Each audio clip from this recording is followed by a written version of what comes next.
Good evening, everyone. Today we will start with electron microscopy. Okay. In our last class, we were discussing about optical microscopy.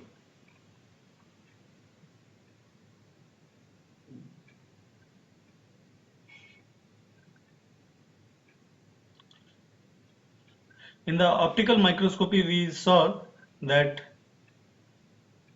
there was a source of light, then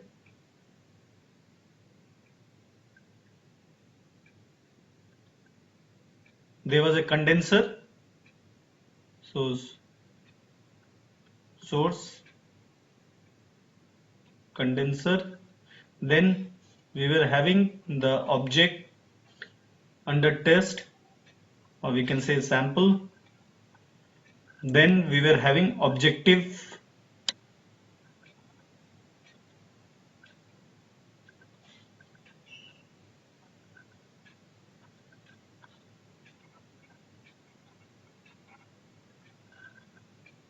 Okay, and then we had eyepiece,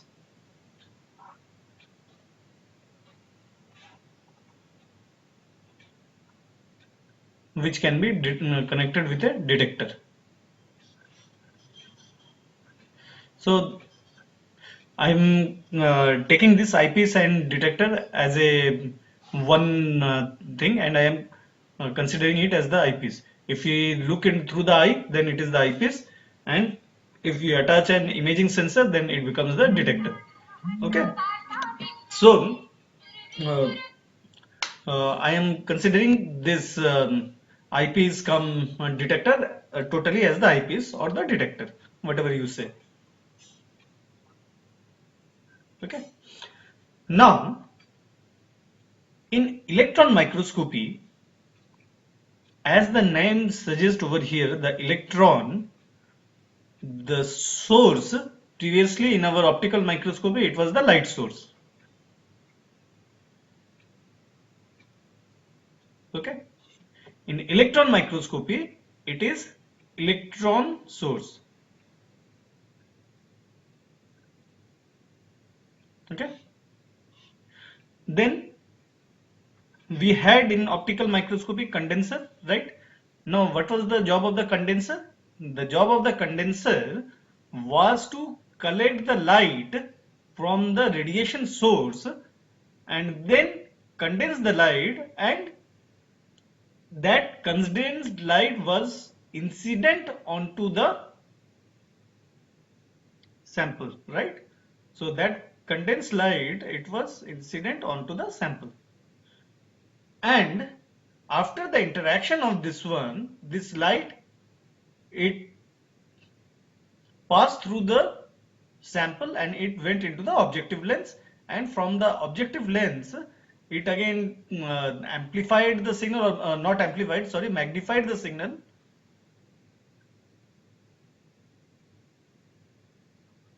Okay, it magnified the signal, and that magnified signal, it was passed on to the eyepiece, and through the eyepiece it went to the detector. Okay. Now, in this case also, in electron microscopy also, we have a condenser system. In fact, we may have a series of condenser.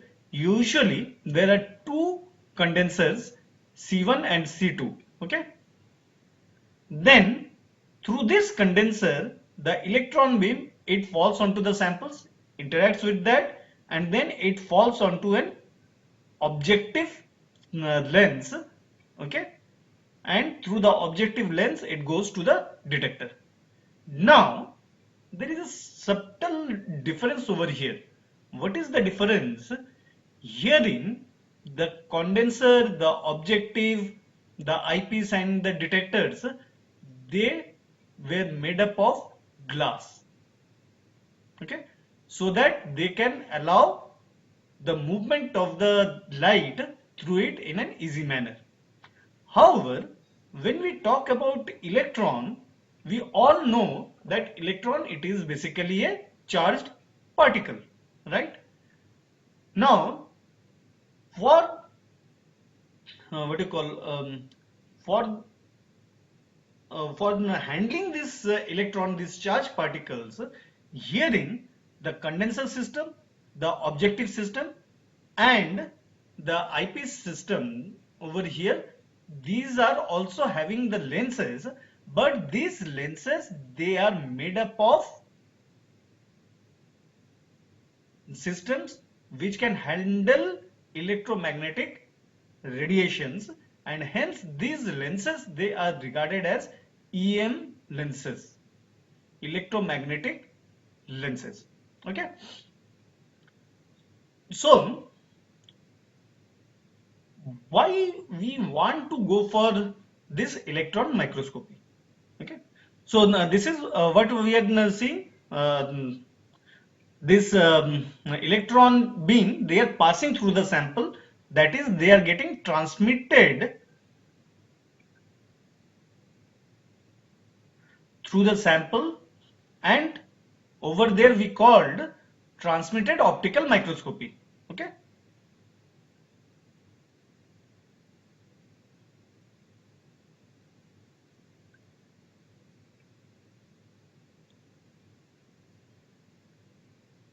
there was another type of microscopy what we called as the epifluorescence, or the epi illumination, not epifluorescence, sorry, epi illumination.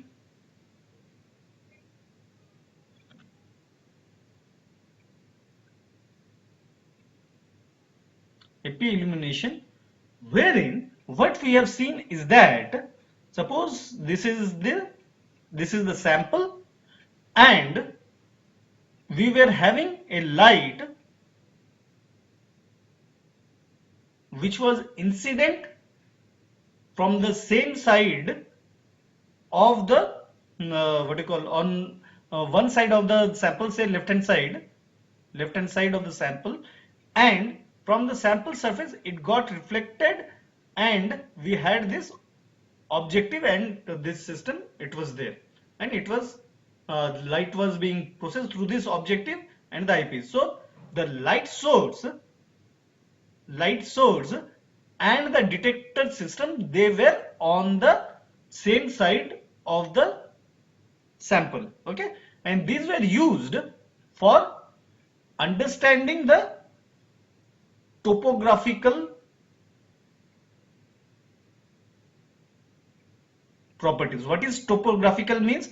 Topo means top. Okay, so on the surface, how the microstructure was varying, we were having that information.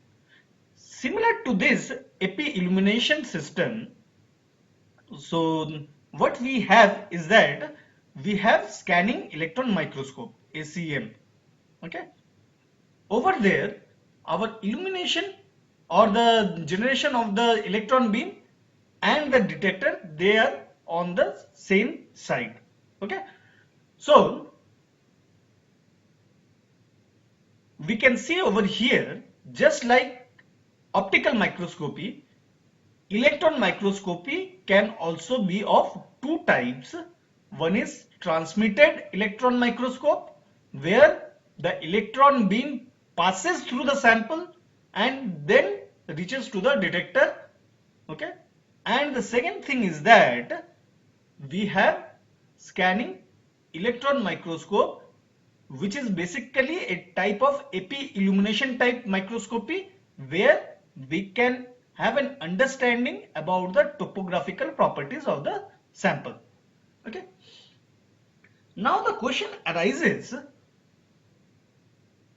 why we want to go for electron microscopy? Okay, now for this we need to go back to our class 12 understanding of the light. Suppose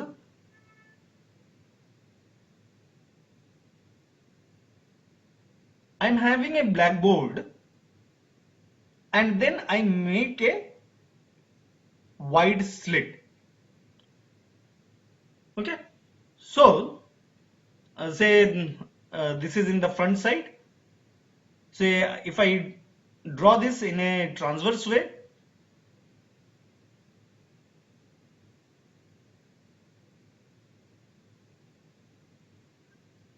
I get a slit like this. Okay, now what happens when you have a light source? If the slit is wide open, most of the light it will pass through this slit. However, there will be some photons which will be diffracted, and suppose this is a detector, so we will be getting a sharp image of this source over here. Okay, so we will be able to collect these concentrated radiations or photons in a proper manner, and we will be able to understand the property of the this light source in a proper manner. Okay, now what happens if I say decrease the slit length? Now what will happen? The diffraction of the light will be quite higher. Okay, diffraction of the light will be quite higher, and there will be some radiation which will be passing through the detector, but that the signal information what we will be getting, it will not be able to have the proper information over here. Now why this is so? Because when I am talking about this detector, basically what we have over here, in this case we have an objective lens.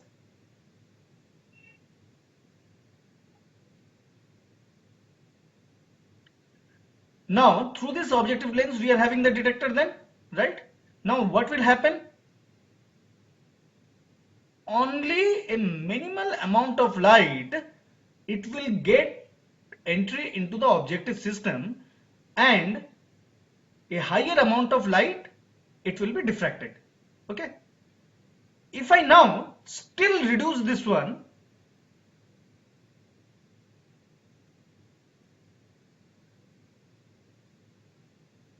then the diffraction will be much higher.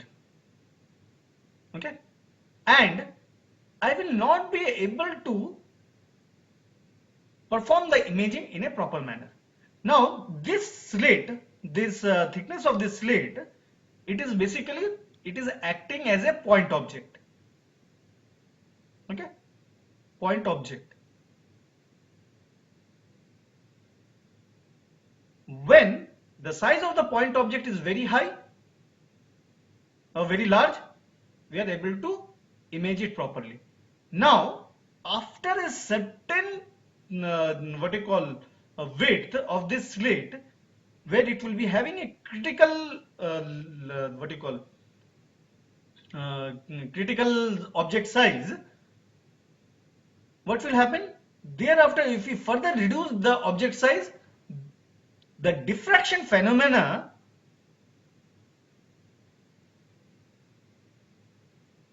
will be so high that we will not be able to get the image properly, and the image it will appear as blurry image. Okay, whatever the image you will be getting, it will be appearing as the blurry image.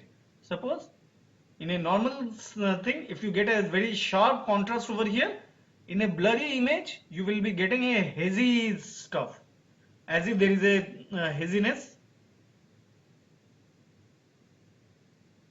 in front of the object. So you will not be able to demarcate the foreground and the background properly. Okay, so this is in the case of optical microscopy.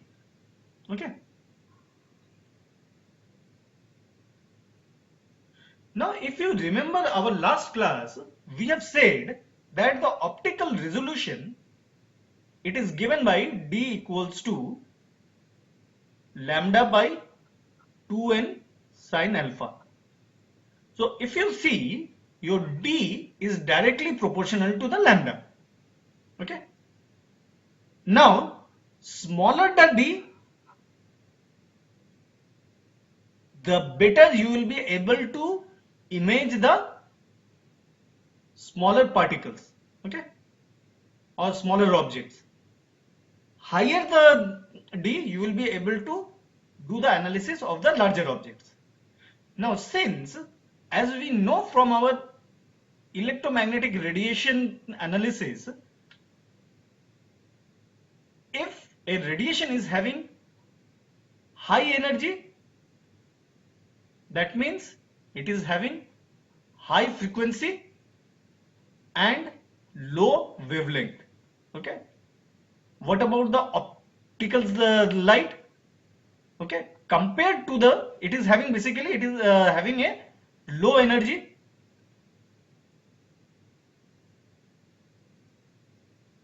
Okay. As compared to the electron beam, right? That means it would have low frequency and it would have high wavelength. Okay. So, if there is a high wavelength, it will not be able to image the smaller objects in a proper manner. Okay. So, when we are using high energy electron beams, it is having a much lower wavelength, and due to this reason, the electron microscopy, they can give you a better resolution.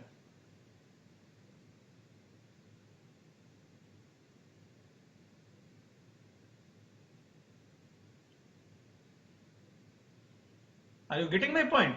So the electron microscopy, it is giving you a better resolution. Okay.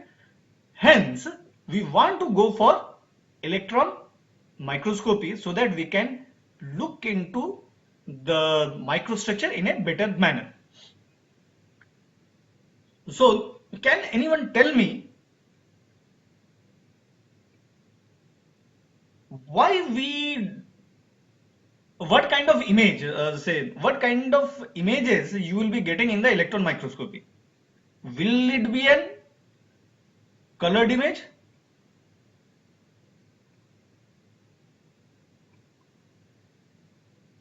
Or it will not have any color? It will not have any color, sir. It will not have any color. Yes, sir. We can only How many of you false agree? color. How many of you agree?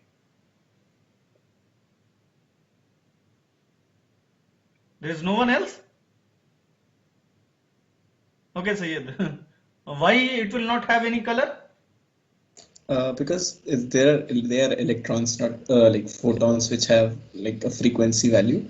Although we can false color the image, the grayscale image, by like using some kind of like codes. जैसे electron की intensity value पे based आपने एक colour grading रख दिया तो you can false color the image, but Yeah, there is not actual color in it. true. The reason being, if you look into the electromagnetic spectrum, apart from the this Vibgya region, we cannot see any color. So in the electron, you cannot expect any color. Okay, so these are just non-colored parameters.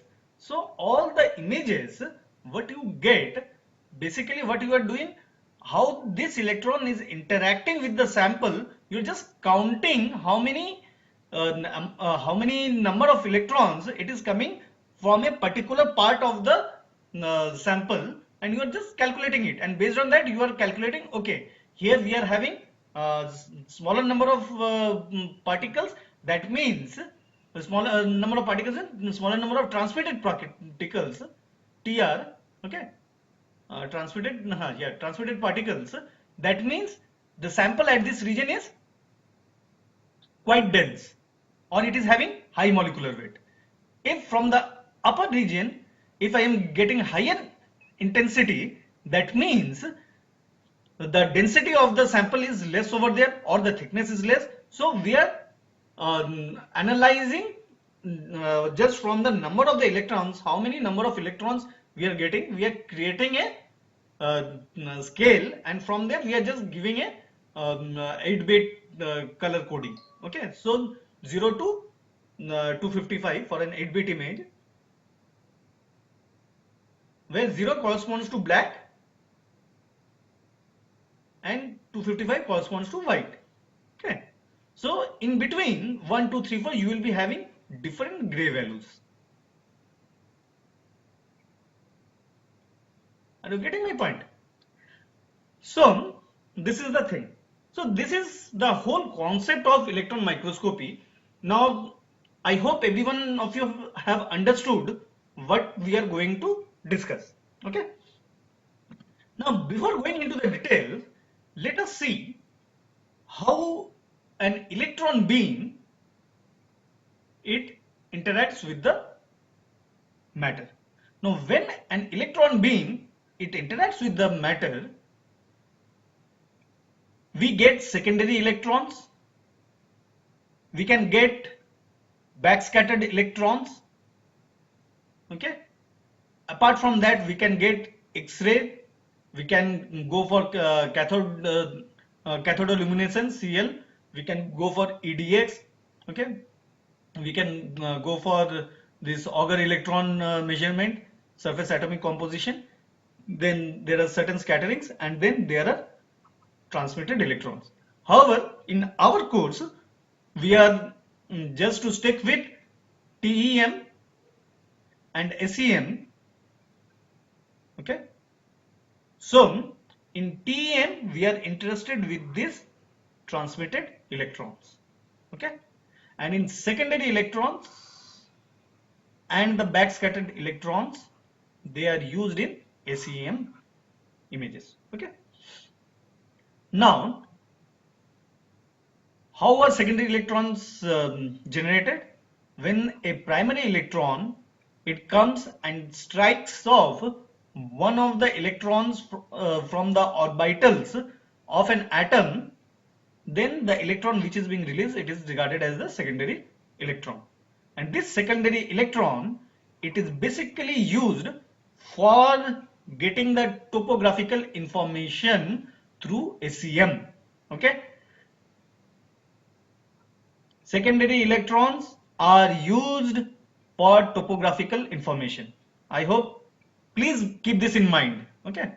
Because as we go into the instrumentation and the later part, you will, I will not again come back over here. And then when we have a backscattered electrons, these backscattered electrons, what happens?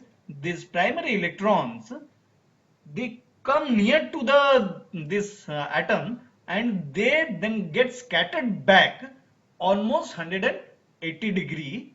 Okay, and these electrons which are scattered back in the direction from where the primary electrons are coming, when I said 180 degree almost, that means there will be some angle. Okay, it is not exactly 180 degree, because if you see the movement it is just like an U-shaped movement. So these electrons which get back to the direction from where the P is coming, they are regarded as the backscattered electron. And these electrons they provide information about the atomic number of the materials which is of the sample atoms or the molecules which is under analysis, and whether there are any phase differences. So secondary electrons for topographical information, backscattered electrons for having information about the different phases and the atomic number of the atoms which is constituting the sample. And there is another this thing, in some cases from the inner orbitals, if you strike off the secondary electrons and electrons from the outer orbitals they falling to the inner orbitals, characteristic X-rays are being generated and which are used for other purposes which I will not discuss in this lecture. This is out of the scope of our lecture. Okay, so I am not going into the details. So I hope every one of you have understood what is a secondary electrons and what are backscattered electrons. Now coming to the background, as I said, electron microscope is a microscope that uses a beam of accelerated electrons as a source of illumination. wavelength of an electron can be up to 100,000 times shorter than that of the visible light photons. Okay, so because of this reason, the electron microscopes, they have a higher resolving power than the light microscopes and can reveal the structure of the smaller objects. Okay, a scanning transmission electron microscope has achieved better than 50 picometer resolution in annular dark field imaging mode and magnifications of up to 10,000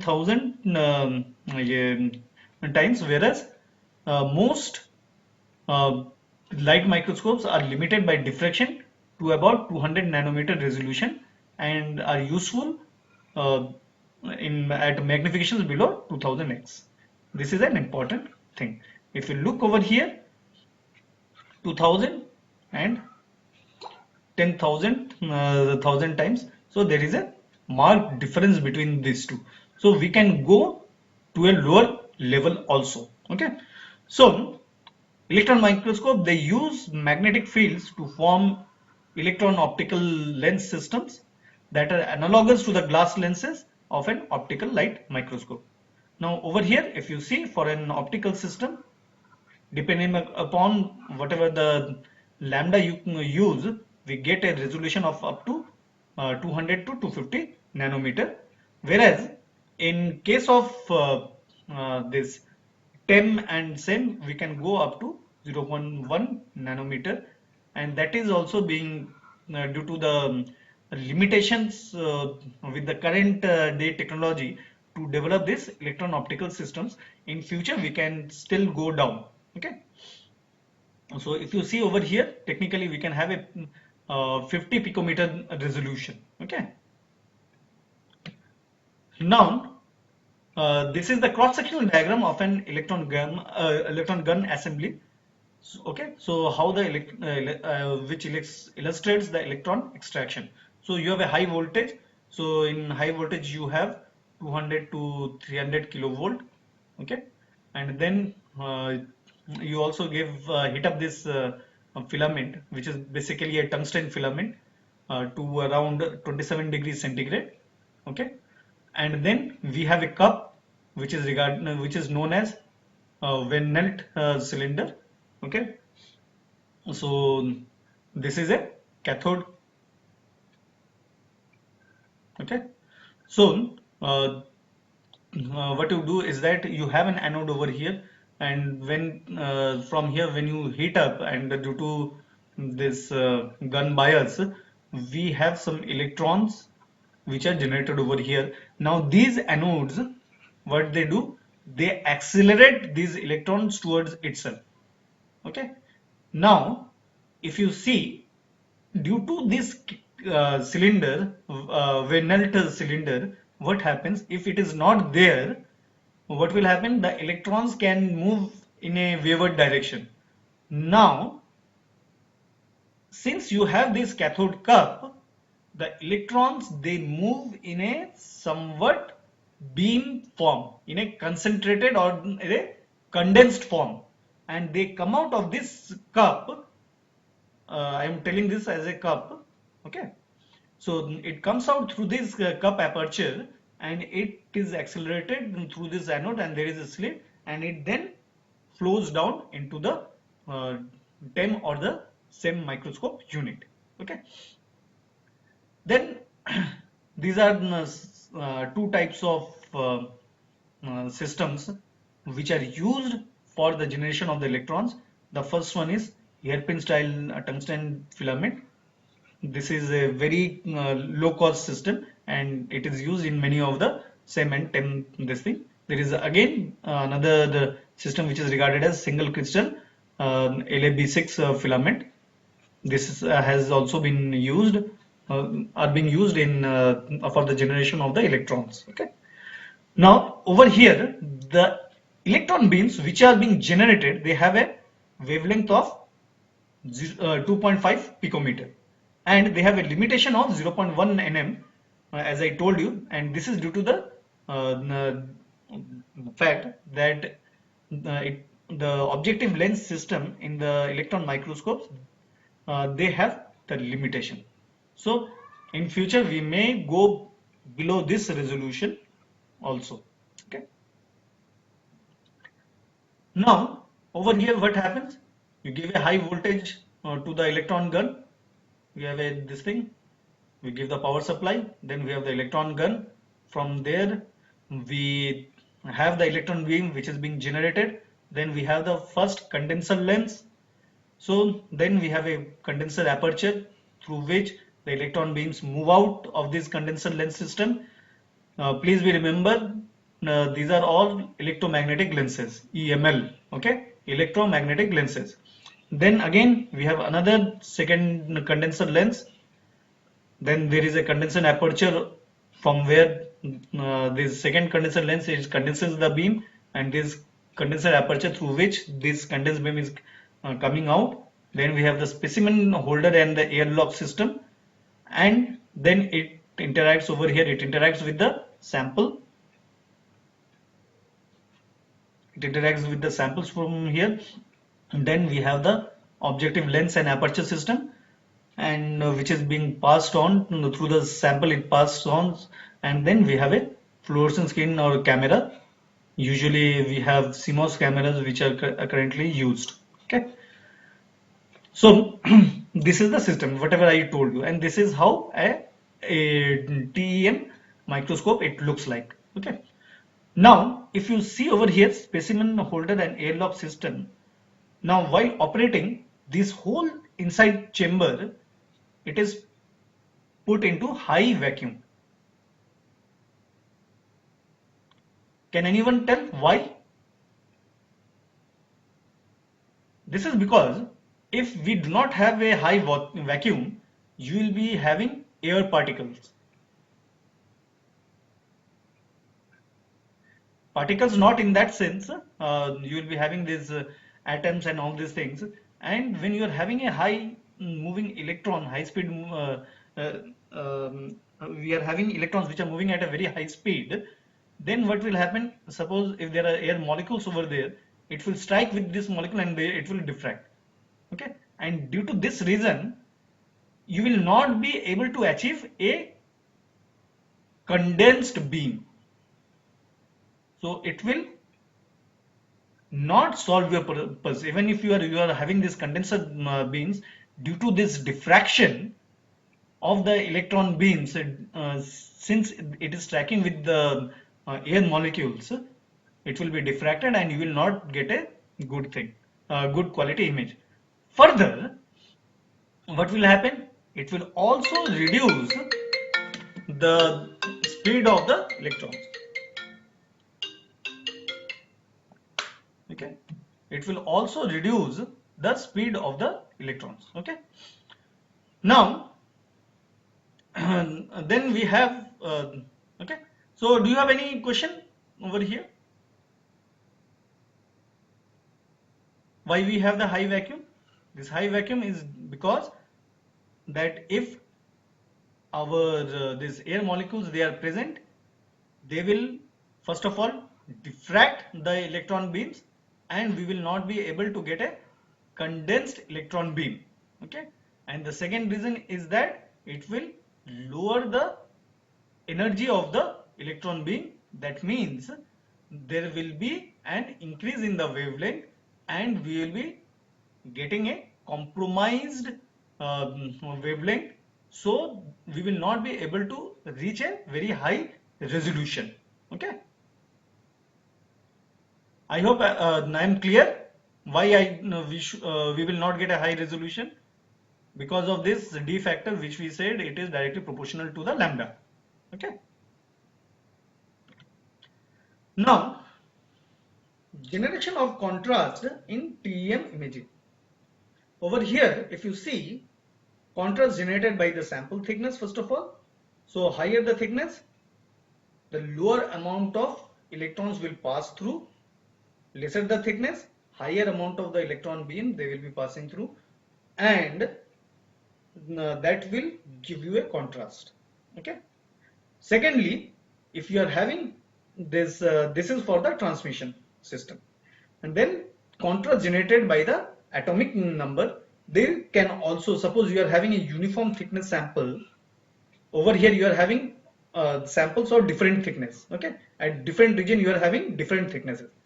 But if you have a same thickness sample, then the contrast may be generated by the atomic number. The higher the atomic number, or heavier the atom into a system, it will backscatter a larger portion of the electrons, and only a small amount of electrons it will pass through, and we will be having a darker image. Okay. On the contrary, if you are having a low molecular weight atom, then the backscattering it will be lower, and we will be getting a larger amount of the electrons which will gain what you call entry to the detector, and we will be having a brighter area. Okay. Then immunoelectron microscopy, it is used in biology. So over here we have a plastic system which is having a thickness of 30 to 80 nanometer.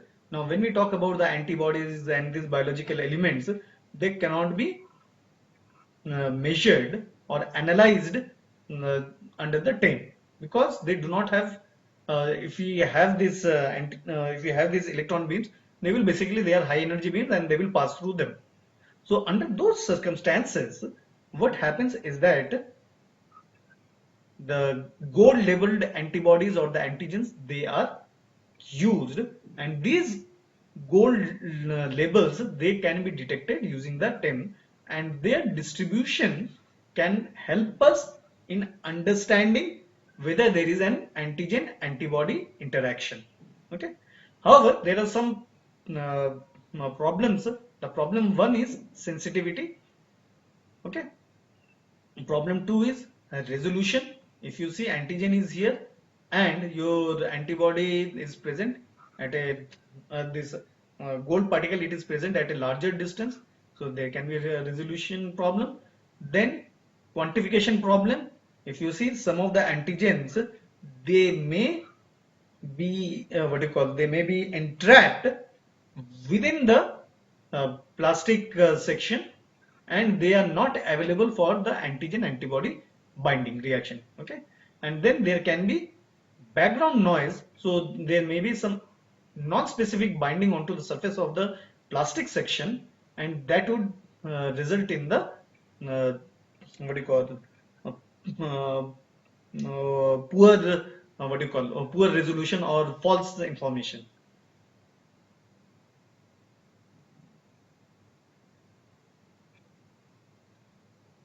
Okay. Am I clear? Okay. Yes, sir. So this is a 10 image of a cluster of poliovirus. Okay. The poliovirus is 30 nanometer in diameter. So these viruses cannot be measured using the optical microscopy. Okay. So as I said, CMOS detectors, they are usually used, and they are faster and more resistant to radiation damage as compared to the CCDs.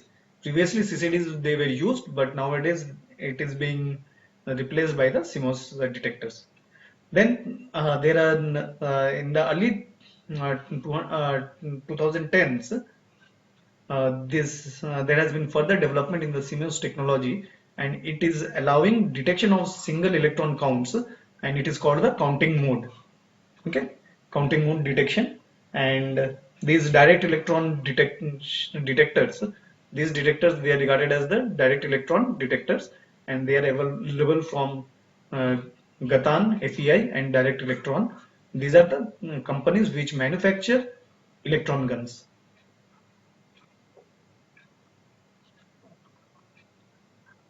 So they are the manufacturers of electron guns. Okay.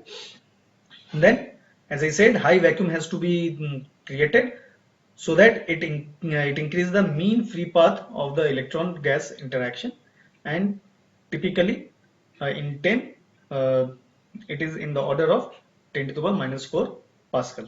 Okay. The need for this is twofold: the allowance for the voltage difference between the cathode and the ground, without generating an arc. Okay, so that at a lower voltage, because since there will be a reduction in the speed, if you have to compensate that, then you have to give a high voltage, and if you give very high voltage, then there are chances of the generation of the arc which we do not want. And the secondly, reduce the collision frequency of electrons with the gas atoms to negligible level. Okay, and uh, this effect is characterized by the mean free path. Then sample stage, the 10 specimen stage design include airlocks to allow the insertion of the specimen holder into the vacuum with minimal loss of vacuum in other areas of the microscope. The specimen holders hold a standard size of the sample grid or self-supporting systems. So standard 10 grid sizes are 3.05 millimeter in diameter. So they appear as this small things which are of a 3.05 diameter, and this is standard size, and they have a thickness and mesh size ranging from few hundred microns. So mesh size means basically within this, if you see, there will be meshes like this. Okay, and over this you have to put your sample in dilute form, maybe in a liquid, and that liquid may be an organic liquid which can easily volatilize, and after the drying, the dried sample on the grid, it will be inserted into the system and you can look into the objects. Usually the grid materials are made up of copper, molybdenum, gold and platinum. Okay, so usually copper systems, they are used because of their price.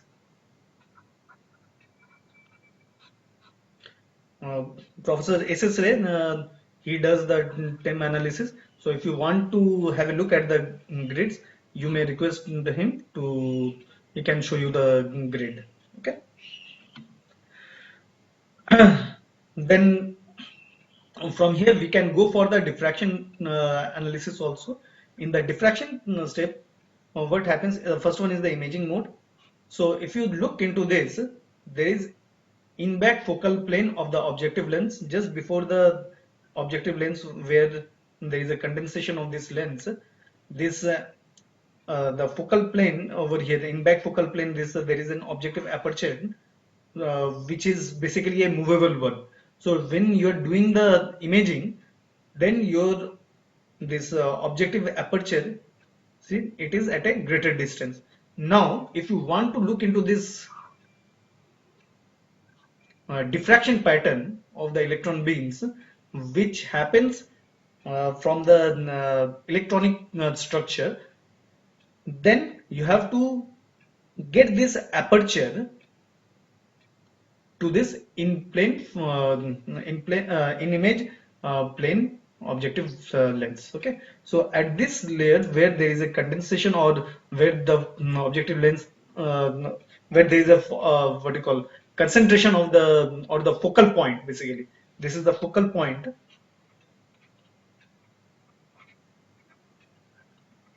So at this focal point you have to place this objective aperture to have this diffraction this thing. Okay, now in this way we can do the imaging and the diffraction within the TEM.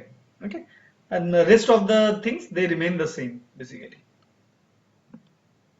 Now in SEM we have same thing. If you see electron gun, you have the electron beam, then you have the first condenser lens, then you have an aperture which is regarded as the spray aperture, you have second condenser lens.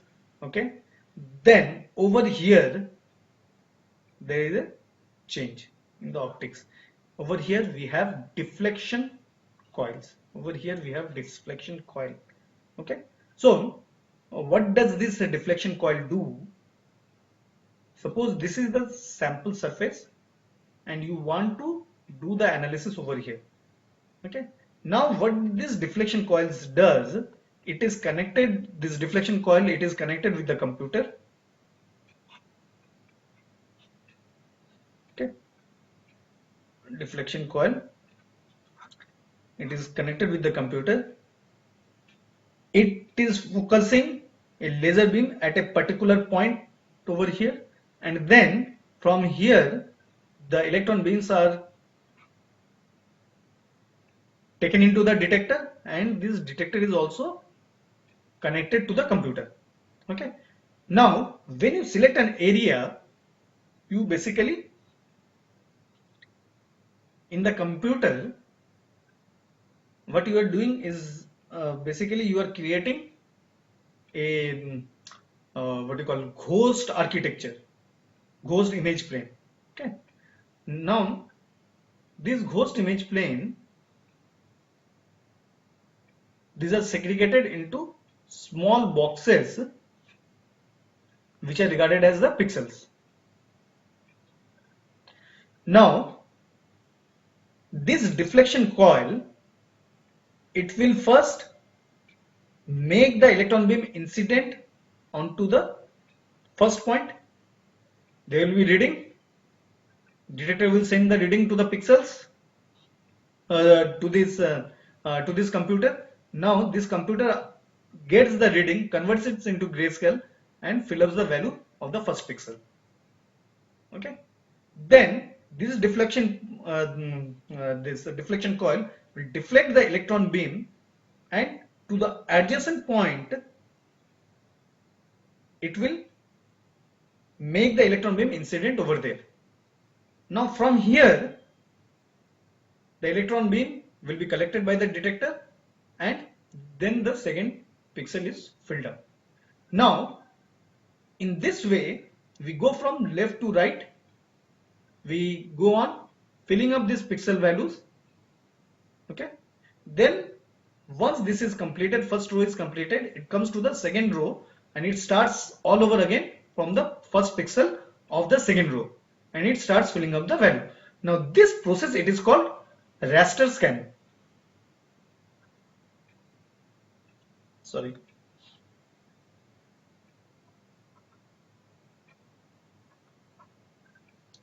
It is called raster scanning. Okay. So in this way you can do the analysis. Now in SEM, if you see, there are two types of detectors: backscattered electron detector and second is secondary electron detector. Okay. Apart from that, you can have this X-ray detector for measuring the X-ray thing which will be generated, and it can be used for X-ray fluorescence studies, XRF studies. But I'm not going into the detail of this one. So what happens? You have this sample. So in this way, you scan the whole sample in the region of interest. You scan the sample and you get the images. Okay. Now, when we are doing this analysis, we are having these electrons which are coming. These samples, they are made conducting by sputter coating method. So that means the non-conducting samples, they are coated with a conductive material which can conduct current. Okay. Otherwise, in a non-conductive surface, there will be deposition of the electrons, and since there will be deposition of the electrons, there will be a heating up of the sample and it may damage the sample. Okay, so usually what happens is that after you place the sample, this sample holder, it is connected with an anode, and this anode, it continuously starts discharging the electrons from the system, okay, from the samples.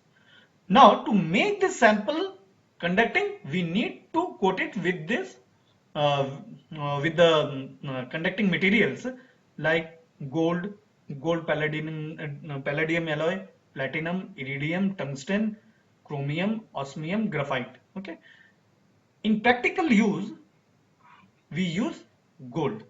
Okay, we use gold. However, in some cases where you cannot do this coating, over there the voltage is being reduced and a low voltage micrograph they are usually obtained. Okay, in this low voltage micrographs we need not to do the coating, but the quality of the image is poor.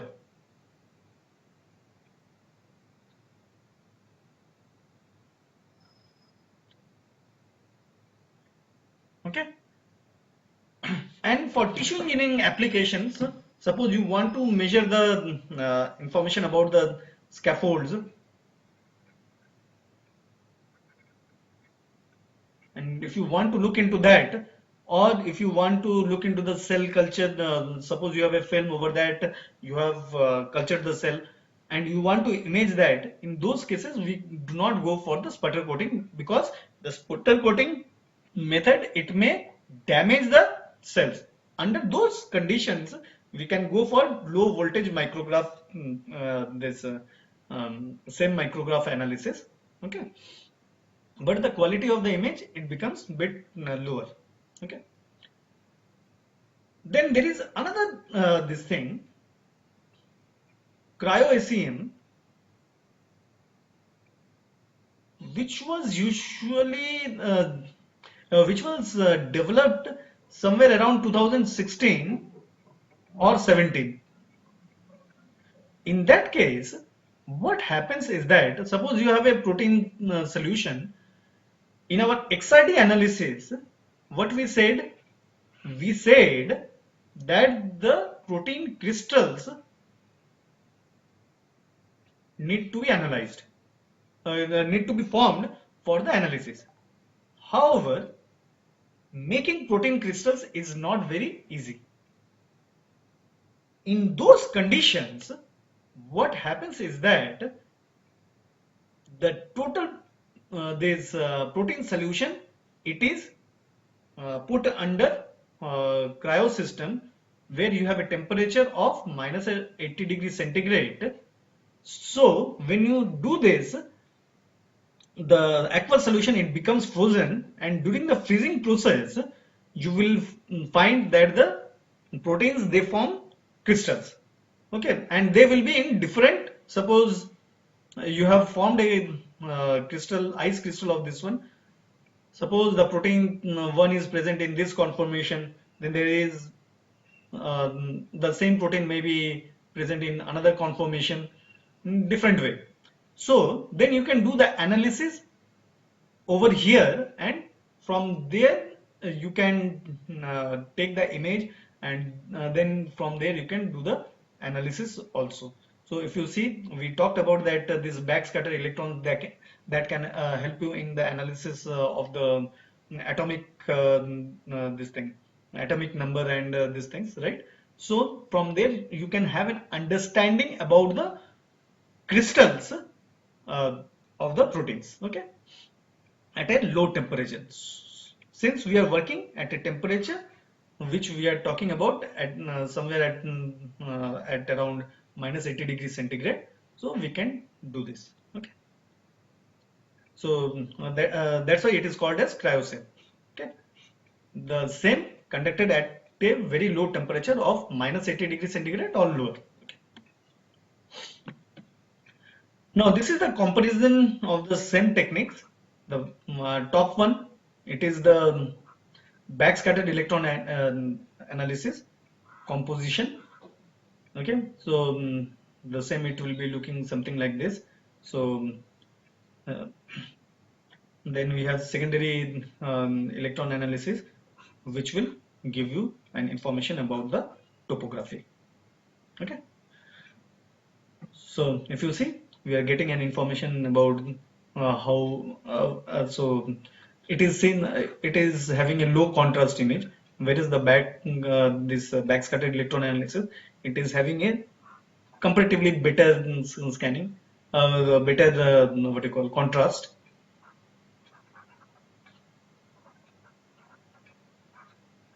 Okay, so it is giving you a in-depth analysis over here.